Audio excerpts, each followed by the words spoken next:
বরিশালে চিকিৎসাধীন ঝালকাঠিতে ট্রাক চাপায় আহতদের কেউই শঙ্কামুক্ত নয়। হতাহতদের সহায়তা দিচ্ছে প্রশাসন। ঢাকার ব্যস্ত সড়কে ইজি বাইকের দাপট, রহস্যময় স্টিকার থাকলে ধরছে না পুলিশ। সিন্ডিকেটের আড়ালে রমরমা ব্যবসা। চাহিদার চেয়ে বেশি উৎপাদন সক্ষমতা থাকলেও কমছে না লোডশেডিং। শহর গ্রাম সবখানেই বাড়ছে ভোগান্তি। আধা ঘন্টা থাকে তার 1 ঘন্টা থাকে না। এই গরমের মধ্যে তো মানুষজন চলাফেরা খুব কঠিন হয়ে গেছে। ঘন্টায় ঘন্টায় কারেন্ট যাচ্ছে, যার কারণে আর আবহাওয়া খুব প্রচন্ড গরম। উৎপাদক সমিতির ঘোষণায় খাতুনগঞ্জে তেল সরবরাহ কমিয়ে দিয়েছে বিভিন্ন কোম্পানি। আগামী সপ্তাহে বাড়তে পারে দাম। এবং জাতিসংঘে ফিলিস্তিনের পূর্ণ সদস্য পদ নিয়ে ভোট কাল। চলমান যুদ্ধে গাজায় 25,000 টন বিস্ফোরক ফেলেছে ইসরায়েল। দেখছিলেন শিরোনাম সংবাদ সকালের সঙ্গে আছি আমি লিনিয়া আফরোজ। এবারে বিস্তারিত। ঝালকাঠির গাবখান সেতু এলাকায় ট্রাক চাপায় গুরুতর আহত 9 জন এখনও বরিশাল শেরে বাংলা মেডিকেল কলেজ হাসপাতালে চিকিৎসাধীন রয়েছেন। তাদের অবস্থা শঙ্কামুক্ত কিনা তা আরও 24 ঘন্টা পর বলা যাবে বলে জানিয়েছেন চিকিৎসকরা। এছাড়া বৃহস্পতিবার সকালে চিকিৎসাধীন একজনকে উন্নত চিকিৎসার জন্য ঢাকায় পাঠানো হয়েছে। দুর্ঘটনায় নিহত প্রত্যেকের পরিবারকে 25,000 টাকা ক্ষতিপূরণ দেওয়ার কথা জানিয়েছেন বরিশালের বিভাগীয় কমিশনার। ঝালকাঠি দুর্ঘটনায় এখন পর্যন্ত মারা গেছেন 14 জন। আহত অবস্থায় ঝালকাঠি, বরিশাল এবং ঢাকায় চিকিৎসাধীন আছেন কমপক্ষে 20 জন।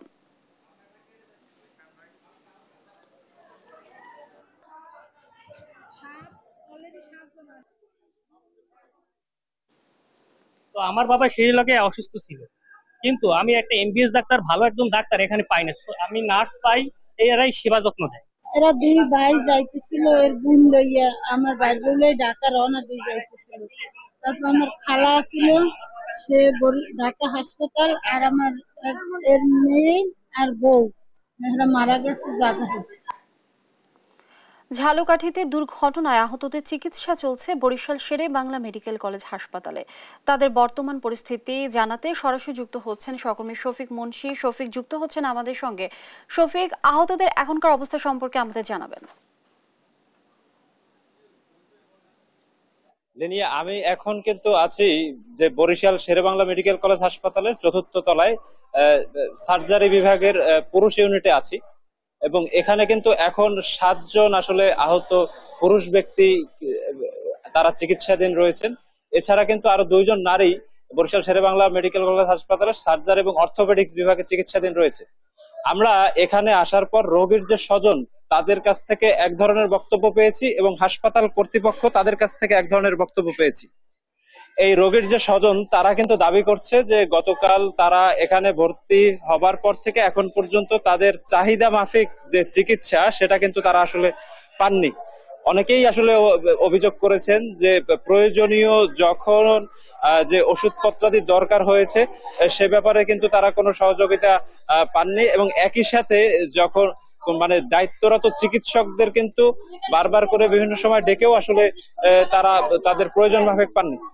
অন্যদিকে এই হাসপাতাল কর্তৃপক্ষ যারা আছেন, বিশেষ করে হাসপাতালের পরিচালক ডাক্তার সাইফুল ইসলামের সাথে আমাদের কিন্তু সকালে মুঠোফোনে কথা হয়েছে। তিনি আমাদের যে বিষয়টি জানিয়েছেন যে ঝালকাঠিতে সড়ক দুর্ঘটনায় আহত হবার পর যারাই আসলে বরিশাল শেরেবাংলা মেডিকেল কলেজ হাসপাতালে এসেছেন তাদের কিন্তু নিবিড় পর্যবেক্ষণে আসলে তিনি রেখেছেন, এবং হাসপাতাল কর্তৃপক্ষ কিন্তু বেশ মানে খুব তোড়জোড় করেই যত ধরনের আসলে ব্যবস্থা নেওয়া দরকার চিকিৎসার জন্য সেই ব্যবস্থা তারা নিয়েছেন এবং এখন অব্দি নিয়ে যাচ্ছেন। এবং তিনি একটা আসলে সমীক্ষা দেখিয়েছেন যে এখানে প্রাথমিকভাবে আসলে 22 জন আহত ব্যক্তি চিকিৎসার জন্য এসেছিল, তাদের জন্য কিন্তু এখানে 2 জন গতকাল মারা গেছে, কিন্তু এখন পর্যন্ত কিন্তু নতুন করে আর কোনো গুরুতর আহত ব্যক্তি কিন্তু মৃত্যুবরণ করেনি। এবং সে যে বিষয়টা আসলে জানিয়েছেন যে বরিশালের বিভাগীয় কমিশনার সহ স্থানীয় প্রশাসন যারা আছে তারা কিন্তু এই রোগীদের চিকিৎসার ব্যাপারে খুবই সজাগ রয়েছে। তবুও কিন্তু এই হাসপাতাল থেকে একজনকে উন্নত চিকিৎসার জন্য আজ সকালে ঢাকায় প্রেরণ করা হয়েছে। বাদবাকি 9 জনকে কিন্তু পর্যাপ্ত আসলে চিকিৎসার ব্যবস্থা করা হচ্ছে বলে এই হাসপাতালের যে পরিচালক তিনি জানিয়েছেন। তিনি একই সাথে আরো যে বিষয়টি জানিয়েছেন যে এই হাসপাতালের সার্জারি এবং অর্থোপেডিক্স ইউনিটের ডাক্তার, নার্স, ওয়ার্ড বোর্ডদের সমন্বয়ে একটি আলাদা বিশেষায়িত টিম কিন্তু গঠন করা হয়েছে, যারা কিন্তু 24 ঘন্টা শুধুমাত্র এই যে দুর্ঘটনার শিকার যে ব্যক্তি তাদের কিন্তু চিকিৎসার জন্য নিয়োজিত রয়েছেন। কিন্তু তারপরও কিন্তু আসলে প্রশাসনের এই ধরনের বক্তব্যের একটা উল্টো বক্তব্য কিন্তু আমরা এই রোগীদের স্বজনদের কাছ থেকে পেয়েছি। একই সাথে রোগীর স্বজন যারা, তারা কিন্তু সরকারের কাছে দাবি জানিয়েছে যেন সরকারের ঊর্ধ্বতন পর্যায় থেকে তাদের চিকিৎসার ব্যাপারে আসলে খোঁজ খবর নেওয়া হয়। এই ছিল বরিশাল শেরেবাংলা মেডিকেল কলেজ হাসপাতাল থেকে আমার কাছে ঝালকাঠিতে সড়ক দুর্ঘটনায় আহত ব্যক্তিদের সর্বশেষ খবর। লেনিয়া। শফিক, ধন্যবাদ আপনাকে। দর্শক, ঝালকাঠিতে দুর্ঘটনায় আহতদের চিকিৎসা চলছে বরিশাল শেরেবাংলা মেডিকেল কলেজ হাসপাতালে। এ বিষয়ে বিস্তারিত জানছিলাম সহকর্মী শফিকের কাছ থেকে। রাজধানীর ব্যস্ত সড়কে চলাচলের অনুমতি নেই ইজি বাইকের, তারপরও রহস্যময় এক স্টিকারের বদলতে রাজধানীর দয়াগঞ্জ, ধূপখোলা, জনপথ মোড়, সায়দাবাদ যাত্রাবাড়িতে দাঁপিয়ে বেড়াচ্ছে অবৈধ বাহনটি। অভিযোগ আছে অসাধু ট্রাফিক পুলিশকে ম্যানেজ করে দীর্ঘদিন ধরে স্টিকার বাণিজ্য গড়ে তুলেছে একটি সিন্ডিকেট, যার নেপথ্যে রয়েছেন গেন্ডারিয়া থানা ছাত্রলীগ সভাপতি হিজরা নেত্রী সহ নাম সর্বস্ব সাংবাদিকও। বিস্তারিত সাদাত নিশাদের রিপোর্টে।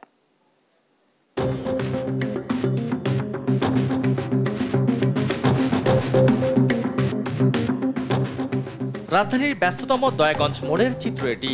সায়দাবাদ থেকে বিভিন্ন গন্তব্যে দূরপাল্লার যান চলাচলে সবসময় ব্যস্ত থাকে এই সড়কটি। এ পথে চলতে পারে না ব্যাটারি চালিত ইজি বাইক, কিন্তু বাস্তবতা বলছে ভিন্ন কথা। দেদারসে এ পথে চলছে অটো, যেন দেখার কেউ নেই। ভুইফোর স্টিকার নিয়ে ইজি বাইকগুলো দাপিয়ে বেড়ায় রাজধানীর ধূপখোলা মাঠ, জনপদ মোড়, সায়দাবাদ, যাত্রাবাড়ি সহ পুরান ঢাকার বিভিন্ন এলাকা। কার ইশারায় চলছে এসব, তা অনুসন্ধানে এবার দেশ টিভি। খোঁজ মেলে ব্যস্ততম সড়কে গিয়ে দাপিয়ে বেড়ানো প্রতিটি অটোরিকশাতে রয়েছে রহস্যময় স্টিকার, যা স্টিকার থাকলেই ইজি বাইকগুলো সড়কে চলতে থাকে না বাধা। অনুসন্ধানে বেরিয়ে এসেছে K3, number 1, 7 star, gear, dolphin, দৈনিক অগ্নিশিখা, জরুরি সংবাদপত্র সহ নামে বেনামে নানা স্টিকারে চলছে ইজি বাইকগুলো। স্টিকারের নেপথ্যে রয়েছে গেন্ডারিয়া থানা ছাত্রলীগের সভাপতি জাহিদ হাসান, দৈনিক মুক্ত খবর, বাংলার ডাক, অগ্নিশিখা সহ বিভিন্ন সংবাদপত্রের নাম সর্বস্ব সম্পাদক ও রিপোর্টার। আছেন সুমনা নামে এক হিজড়াও।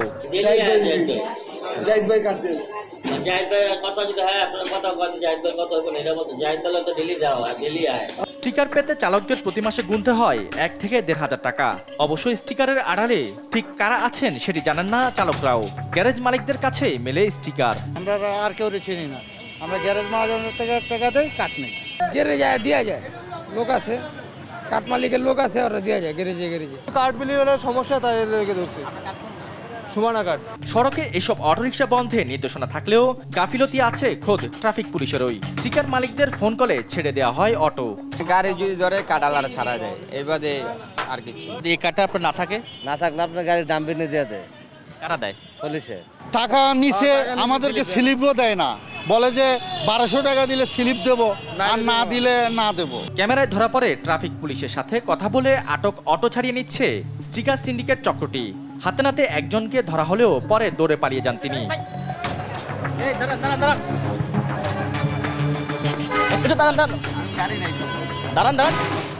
মুহূর্তেই ভোল পাল্টে ফেলে ট্রাফিক পুলিশও। আমাদের যে বিল দেবে, যে ড্রাইভার বিল দেবে, আমরা তাকে ছাড়ে দিই।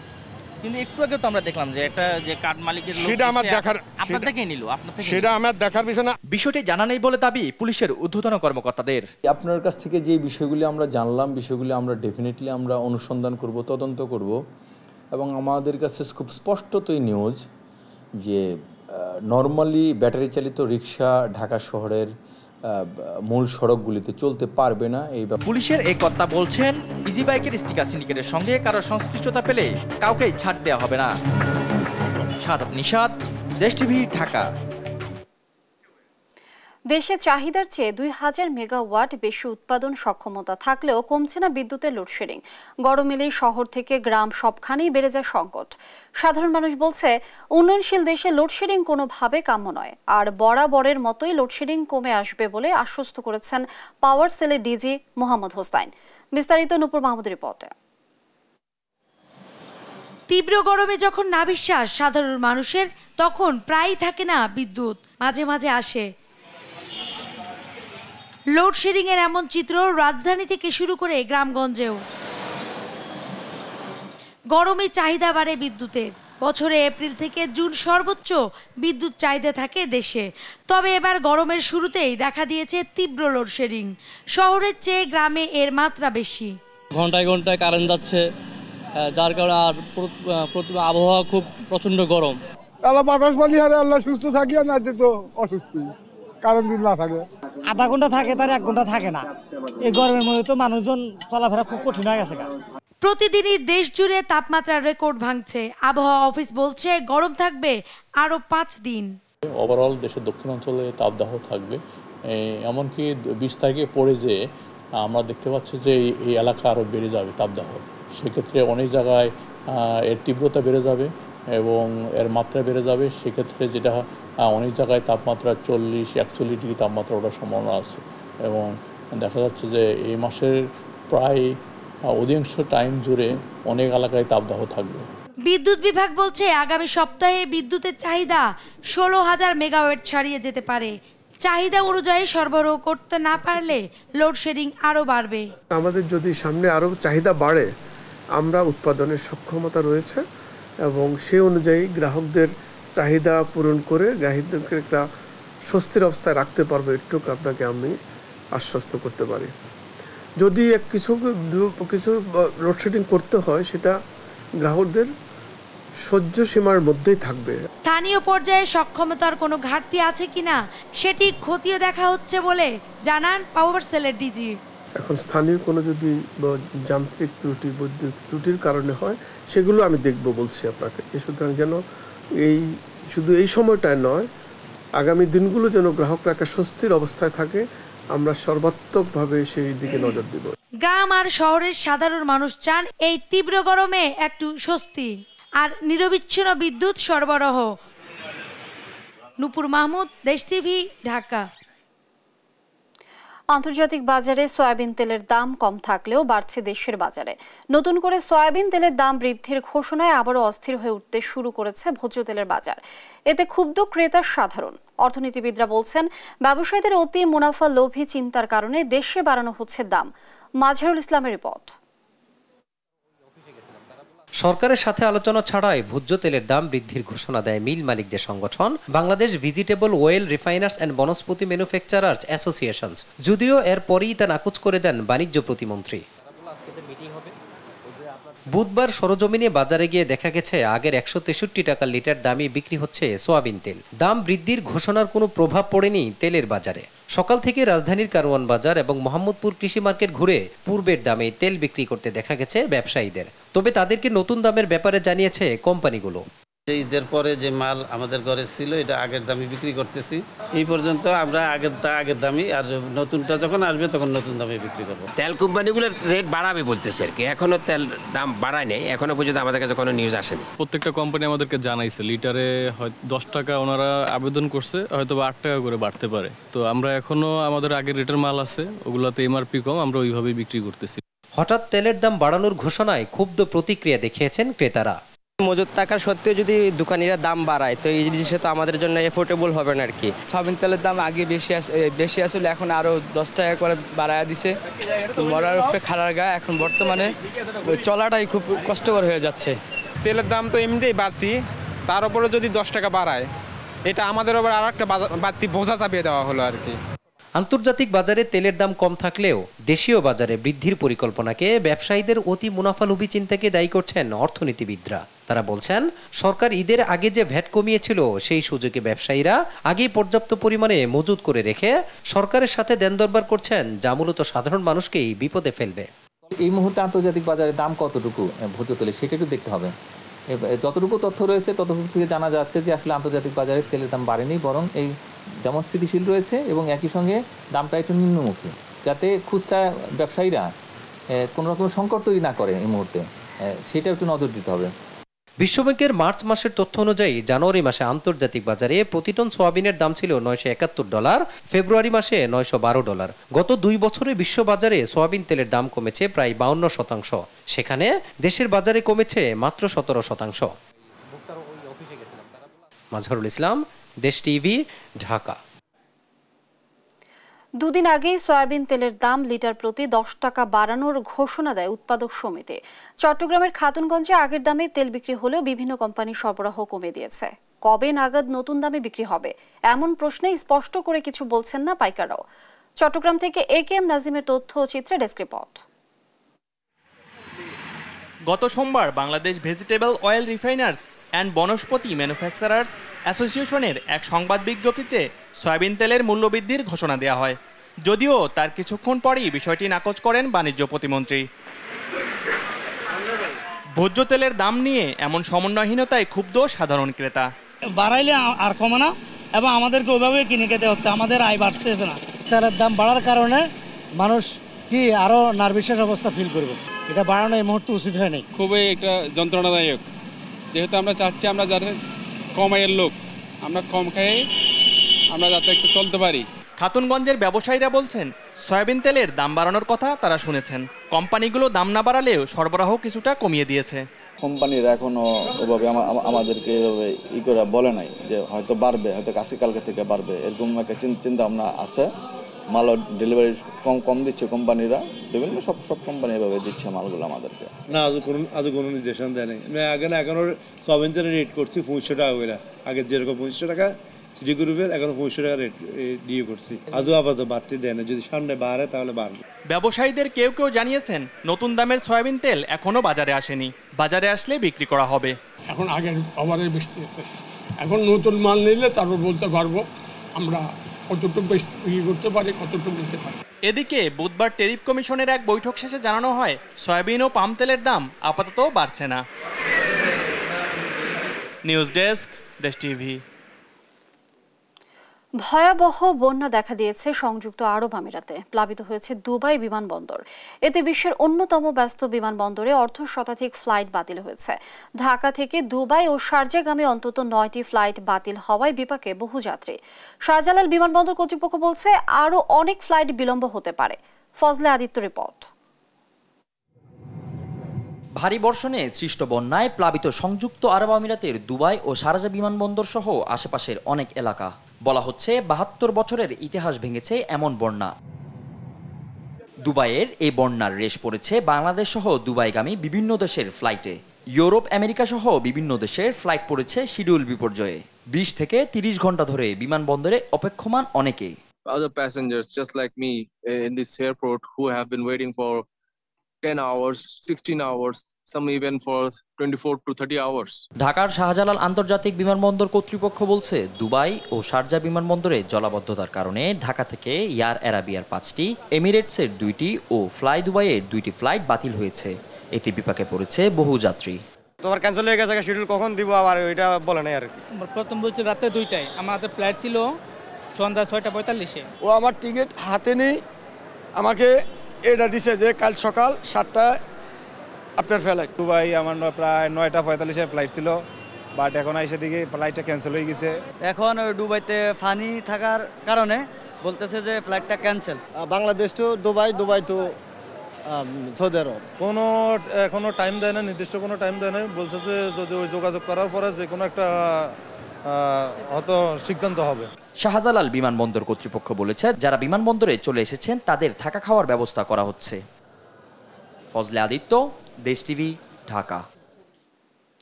সংবাদ সকালে আরো থাকছে। মশায় অতিষ্ঠ রংপুর নগরবাসী 3 বছরে 4.5 কোটি টাকা ব্যয় করেও সুফল মেলেনি। ওষুধের কার্যকারিতাকে দুষছেন মেয়র। আন্তর্জাতিক প্রসঙ্গ।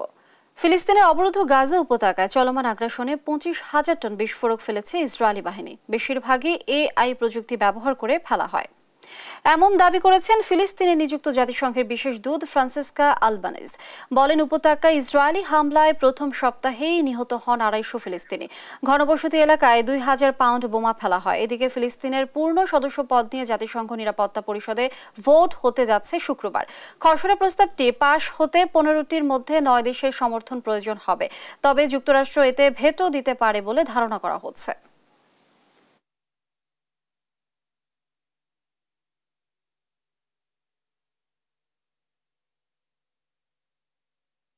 তীব্র তাপদাহে পুড়ছে দেশ। কয়েকদিন ধরে দেশের সর্বোচ্চ তাপমাত্রা রেকর্ড করা হচ্ছে চুয়াডাঙ্গায়। এ বিষয়ে পরিস্থিতি জানাতে এবার যুক্ত হচ্ছেন চুয়াডাঙ্গা থেকে খায়রুজ্জামান সেতু এবং বরগুনা থেকে রিয়াজ আহমেদ মুসা। প্রথমেই যাচ্ছে সেতুর কাছে। সেতু যুক্ত হচ্ছেন আমাদের সঙ্গে। সেতু, আমরা জানি সারা দেশেই তাপপ্রবাহ চলছে। আপনি জানাবেন চুয়াডাঙ্গায় তাপমাত্রা কত আজ, আর আবহাওয়া অফিসের পূর্বাভাস কি বলছে?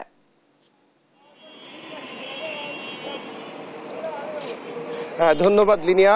আপনি যেমনটি বলছিলেন যে চুয়াডাঙ্গাতে কিন্তু টানা 2 দিন কিন্তু দেশের সর্বোচ্চ তাপমাত্রা রেকর্ড করা হয়েছে। শুধু দেশের না, এটা কিন্তু এই চলতি মৌসুমে সর্বোচ্চ তাপমাত্রা রেকর্ড করা হয়েছে এবং সর্বশেষ যে তাপমাত্রা গতকালকে রেকর্ড করা হয়েছে সেটা হচ্ছে 40.8 ডিগ্রি সেলসিয়াস। সেটা কিন্তু সন্ধ্যা 6টায় রেকর্ড করা হয়েছে, যেটা যে তাপমাত্রা তো সচরাচর সাধারণত দেখা যায় দুপুর 3টার দিকে সর্বোচ্চ তাপমাত্রা কিংবা মৌসুমী সর্বোচ্চ তাপমাত্রা রেকর্ড হতে দেখা যায়। কিন্তু গতকাল কিন্তু পরিস্থিতিতে একটু ভিন্ন ছিল, কারণ গতকাল সন্ধ্যা 6টায় দেশের সর্বোচ্চ তাপমাত্রা রেকর্ড হয় এই চুয়াডাঙ্গাতে এবং এই চলতি মৌসুমের সর্বোচ্চ তাপমাত্রা।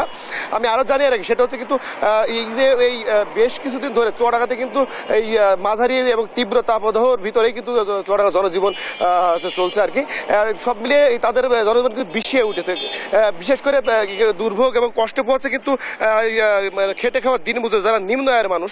এই যে আমার পিছনটা দেখলে আপনারা বুঝতে পারেন যে এই যে সকাল 10টা-11টা পর্যন্ত কাজ করতে পারছে যারা নিম্ন আয়ের এবং খেটে খাওয়া মানুষ, তারা তারপরে কিন্তু কাজ করার সুযোগ থাকছে না এবং যাদের খুব জরুরি প্রয়োজন তারা অনেক সকালবেলা আসছে শহরে এবং হচ্ছে কাজকর্ম সেরে 10টা থেকে 11টার ভিতরে বাড়ি চলে যাওয়ার চেষ্টা করছে এবং যাদের সাধারণত খুব জরুরি কাজ নাই তারা কিন্তু বাড়ি থেকে বের হচ্ছে না। শুধু তাই না, এখন তো সাধারণত মানে অধিকাংশ স্কুলই বন্ধ। সেক্ষেত্রে যারা প্রাইভেট পড়তে আসছে যে সমস্ত শিক্ষার্থীরা তারা কিন্তু একেবারে খুব বাজে অবস্থায় দিন পার করছে, কারণ অনেক কোচিং সেন্টার কিংবা অনেক টিউশনিতে আমি খোঁজ নিয়ে জেনেছি যে শিক্ষার্থীর সংখ্যাও কিন্তু ইতিমধ্যে কমে গেছে আর কি। তো আমি আমার মাঝখানে একটু জানিয়ে রাখি, সেটা হচ্ছে কিন্তু আগামীকাল 19 তারিখ থেকে কিন্তু টানা 6 থেকে 7 দিন চুয়াডাঙ্গা কিংবা খুলনা অঞ্চলে কিন্তু সর্বোচ্চ তাপমাত্রা রেকর্ড করা হবে, যেটা 42 ডিগ্রি পর্যন্ত তার সম্ভাবনা রয়েছে বলে আমাকে চুয়াডাঙ্গা আবহাওয়া অফিস জানিয়েছে। শুধু তাই না, আরও জানিয়েছে আমাকে যে বর্তমান যে চলতি যে তীব্র তাপদাহ চলছে আর কি, এই তাপদাহের ভিতরে কোনো প্রকার বৃষ্টির সম্ভাবনা নেই কিংবা তাপমাত্রা কমার সম্ভাবনাও কিন্তু নাই। কারণ এখন যে অবস্থা যেটা হচ্ছে যে মানে আকস্মিকভাবে কোনো বৃষ্টি কিংবা কালবৈশাখী হানা না দেয় তাহলে কিন্তু মোটামুটি এখন মিনিমাম 1 সপ্তাহ কিন্তু তাপদাহ কমার কোনো প্রকার সম্ভাবনা নাই।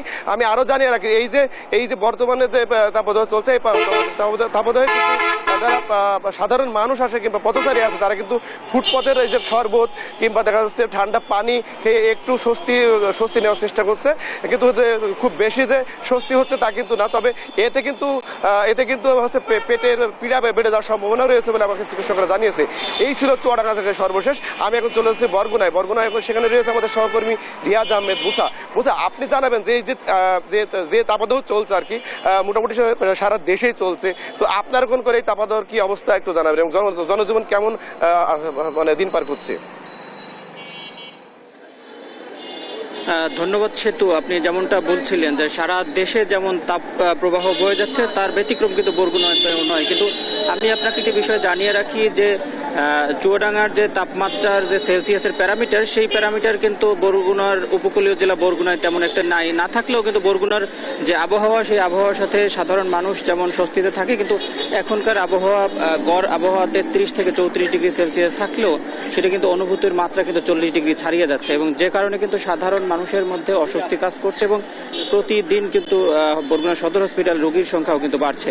এর মধ্যে একটি স্বস্তির খবর হচ্ছে বরগুনায় এই আধা ঘন্টা আগে এক পশলা বৃষ্টি হওয়ার কারণে কিন্তু কিছুটা হলো মানুষের মধ্যে স্বস্তির প্রশান্তি বয়ে যাচ্ছে এবং যে কারণে কিন্তু পথঘাট একটু হলো ভিজা আছে। গত 2 থেকে 3 দিনের তুলনায় কিন্তু আজকের তাপমাত্রা কিছুটা কম। এখন পর্যন্ত আমি যদি তাপের কথা বলি, এখন 32 ডিগ্রি সেলসিয়াস তাপ রয়েছে এবং সূর্যের প্রখরতাও কিন্তু একটু কম রয়েছে।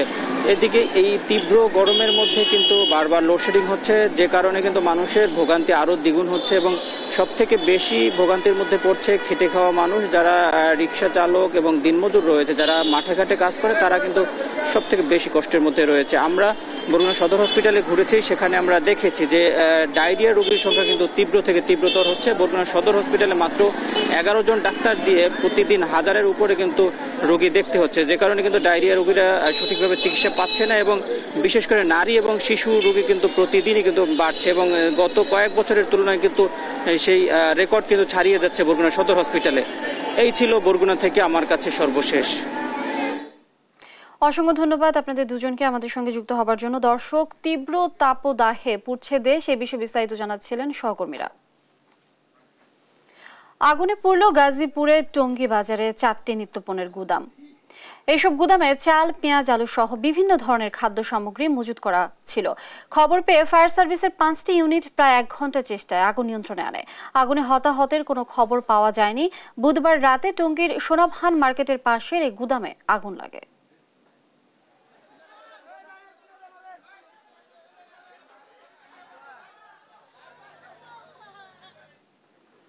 সংবাদ সকালে আরো যা থাকছে।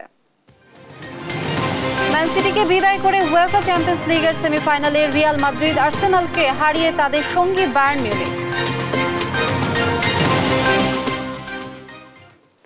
মশার অত্যাচারে অতিষ্ঠ রংপুর নগরবাসী। মশক নিধন কার্যক্রম শুরু না হলেও প্রস্তুতি নেওয়ার কথা জানিয়েছে নগর ভবন। গেল 3 বছরে 4.5 কোটি টাকা ব্যয় হয়েছে জানিয়ে মেয়র বলেন, কার্যকর ওষুধের অভাবে প্রতি বছর বিপুল পরিমাণ অর্থ ব্যয় করেও নিয়ন্ত্রণ করা যাচ্ছে না মশা। রংপুর থেকে সহকর্মী রফিকুল ইসলামের পাঠানো তথ্যচিত্রে টুম্পা আফরোজের রিপোর্ট।